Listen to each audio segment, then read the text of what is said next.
नमस्कार बच्चों, आपका एक बार फिर स्वागत है तक्षशिला क्लासेस में। और आज के इस वीडियो के अंदर हम हरियाणा का ऊर्जा संसाधन या ऊर्जा के जो स्रोत वगैरह हैं, सोर्सेज हैं, कौन सा प्लांट कहाँ लगा हुआ है, वो सब देखेंगे। ठीक है, तो शुरू करते हैं। हरियाणा के अंदर सबसे पहले डिस्ट्रिक्ट लेते हैं हम फतेहाबाद। फतेहाबाद के अंदर गोरखपुर एक जगह है जहाँ पे परमाणु संयंत्र लगा हुआ है।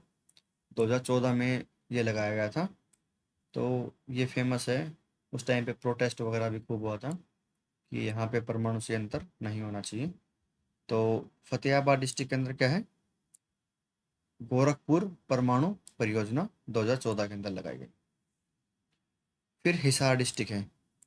हिसार के अंदर है राजीव गांधी थर्मल प्लांट, खेदड़ खेदड़ के अंदर। खेदड़ एक जगह है हिसार में, वहाँ पे 2010 के अंदर राजीव गांधी थर्मल प्लांट लगाया गया था। फिर है जी चरखी दादरी। चरखी दादरी के अंदर हरियाणा का पहला सोलर प्लांट लगा है, जो नंदा गांव है वहाँ पे। ये फेमस है, ये क्वेश्चन मल्टीपल टाइम्स पूछा गया है। हरियाणा के अंदर हरियाणा का पहला सोलर प्लांट कहाँ लगा है, नंदा गांव, चरखी दादरी। फिर है जी यमुनानगर डिस्ट्रिक्ट। यमुनानगर के अंदर क्या है, सौर विद्युत केंद्र है। सौर विद्युत केंद्र कहाँ है, भुंद कला जगह है। वहाँ पे क्या है, सोलर लाइट से इलेक्ट्रिसिटी प्रोड्यूस करते हैं भुंद कला में। फिर यमुनानगर के अंदर ही एक थर्मल प्लांट है, दीन बंधु चौधरी दीन बंधु छोटू राम, जो प्लांट लगा है 2008 के अंदर, थर्मल प्लांट। ठीक है, जहाँ कोयले से बिजली बनाई जाती है। और हमें पता है कि यमुनानगर के ही जो बाउंड्री है, वहाँ से यमुना नदी निकलती है।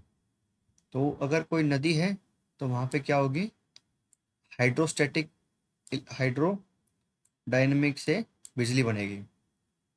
मीन्स पानी जो फ्लो करेगा वहाँ से टरबाइन चला के बिजली बनाई जाएगी। इसलिए वहाँ पे पश्चिमी यमुना नहर परियोजना है। ठीक है, यमुना दो पार्ट है ना।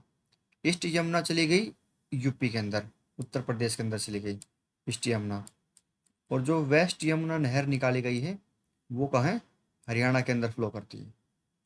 तो वहाँ पे कौन सी है, पश्चिमी यमुना नहर परियोजना, हथीनी कुंड यमुनानगर के अंदर।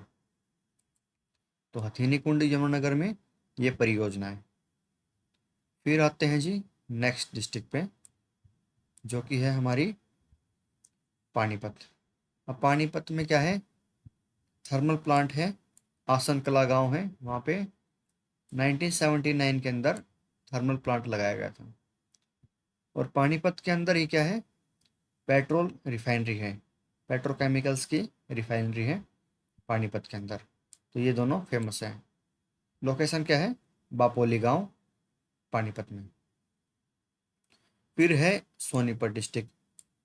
सोनीपत में है ककरोई जल विद्युत परियोजना, क्योंकि यहाँ से भी आपको पता है कि यमुना नहर ऐसे आ रही है, यमुना नदी आ रही है। ठीक है, कोस्ट लाइन से, यहाँ से बाउंड्री बाउंड्री से, ठीक है, यहाँ तक फरीदाबाद तक। तो सोनीपत में क्या है, पानी, नहरों का पानी बहुत ज़्यादा है, इसलिए वहाँ पे जल विद्युत परियोजना है ककरोई के नाम से। फिर हमारी अगली डिस्ट्रिक्ट आती है झज्जर, जो कि छज्जू किसान के नाम पे बनाई गई थी। ठीक है, झज्जर डिस्ट्रिक्ट। यहाँ पे 4-5 थर्मल प्लांट हैं। जो झाड़ली गांव पड़ता है यहाँ पे, झाड़ली, वहाँ पे अरावली थर्मल प्लांट है।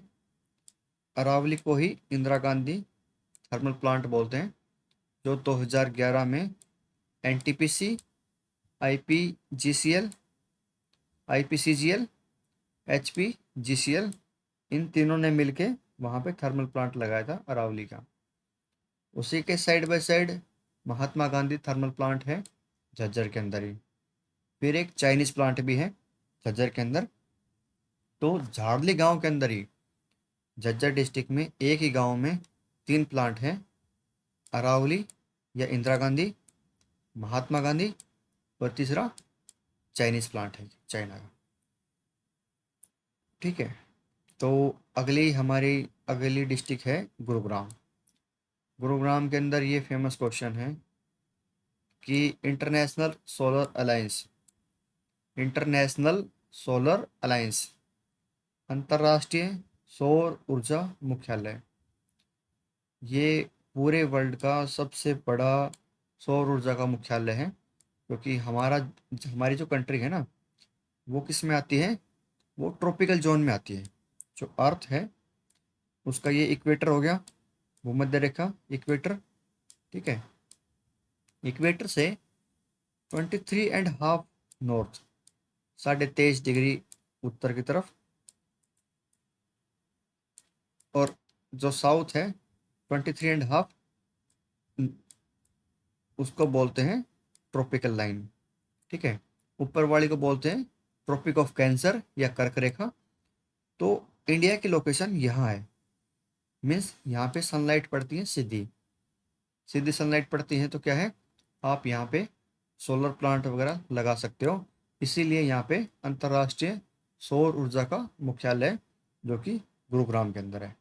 ठीक है, तो ये हमने हरियाणा के जो मोस्ट फेमस थर्मल प्लांट हैं या जल विद्युत परियोजना है, ठीक है, वो देख लिए।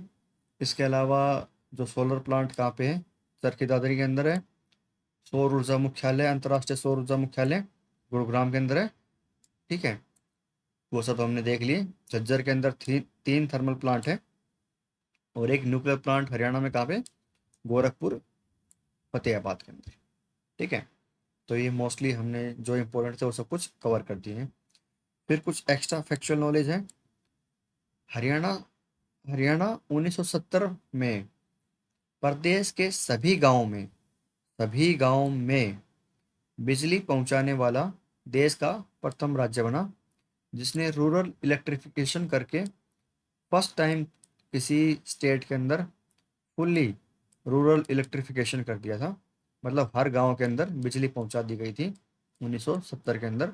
ये बहुत ही बड़ी अचीवमेंट है। इसी की वजह से आप देख रहे हो कि पूरे हरियाणा के अंदर जो इंडस्ट्रियल सेक्टर है वो इतना डेवलप हो पाया है।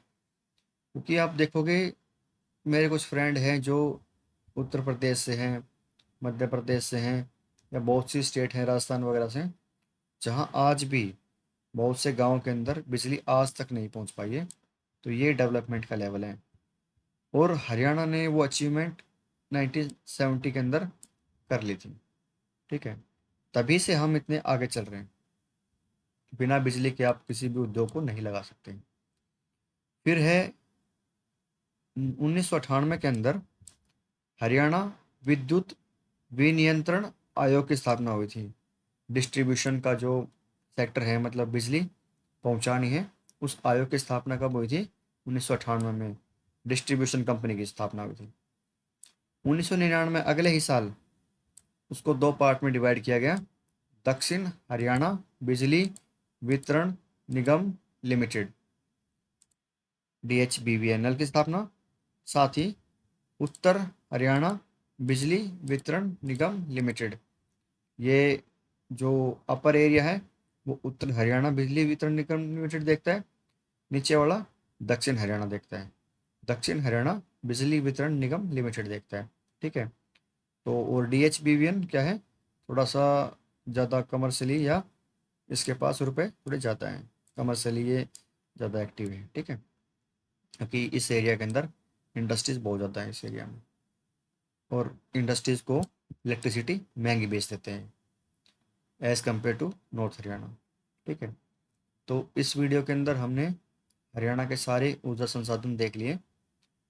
नेक्स्ट वीडियो के अंदर हम देखेंगे जो हरियाणा के प्रमुख स्थल कौन कौन से हैं।